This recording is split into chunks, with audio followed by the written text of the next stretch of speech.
Allu Arjun versus Telangana ప్రభుత్వం విషయంలో megastar మౌనం వీడాల్సిందే అంటున్నారు పెద్దలు.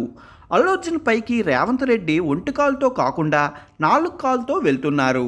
రేవంత్ రెడ్డితో పాటుగా కాంగ్రెస్ మంత్రులంతా అల్లు అర్జున్ విషయంలో దూకుడు ప్రదర్శిస్తున్నారు. ఇప్పుడు ఏపీ ప్రభుత్వం సినీ ఇండస్ట్రీని అక్కడికి ఆహ్వానించడం, నిర్మాత నాగవంశీ మాత్రం మేము ఇక్కడ ఇల్లు కట్టుకున్నాం, అక్కడికి ఎలా వెళ్తామని ఇలా ఎవరికి తోచినట్టుగా వారు స్పందిస్తూ అందరినీ కన్ఫ్యూజ్ చేస్తున్నారు. అసలు రేవంత్ అల్లు అర్జున్ వ్యవహారం ఎక్కడి వరకు వెళ్ళి ఆగుతుందో అని అందరూ సీరియస్గా వెయిట్ చేస్తున్నారు. అయితే ఈ ఇష్యూ సర్దుమునగాలంటే మెగాస్టార్ రంగంలోకి దిగాలి. చిరు రేవంత్ ప్రభుత్వంతో భేటీ అయ్యి సమస్యను పరిష్కరించాలి. ఆయన ఇండస్ట్రీ పెద్దగా ముందుండి ఈ సమస్యను చక్కదిద్దాలి అంటూ సినీ ప్రముఖులు, అభిమానులు కోరుకుంటున్నారు.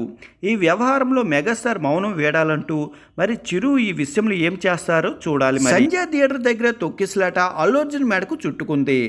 అల్లు అర్జున్ని రేవంత్ రెడ్డి ప్రభుత్వం అరెస్ట్ చేయడం మాత్రమే కాదు, అల్లు అర్జున్పై సీఎం రేవంత్ రెడ్డి నుంచి తెలంగాణ మినిస్టర్ చాలామంది ఫైర్ అవుతున్నారు. అల్లు అర్జున్ను జైలు నుంచి రాగానే సినీ ప్రముఖులు ఆయన్ని పరామర్శించడంపై తెలంగాణ మినిస్టర్ మాత్రమే కాకుండా నెటిజన్లు కూడా విమర్శిస్తున్నారు. ఇప్పుడు ఈ వివాదంలో మెగాస్టార్ను లాగుతున్నారు. అల్లు అర్జున్ అరెస్ట్ అయిన వెంటనే అల్లు అర్జున్ ఇంటికి వెళ్ళిన మెగాస్టార్ అక్కడ హాస్పిటల్లో ఉన్న శ్రీతేజను ఎందుకు పరామర్శించలేదు అంటూ తెలంగాణ మినిస్టర్ కొమ్మారెడ్డి ప్రశ్నించారు. అంతేకాదు అల్లు అర్జున్ ఇంటికి వెళ్ళిన వారికి కోమటిరెడ్డి సూటి ప్రశ్న వేస్తున్నారు.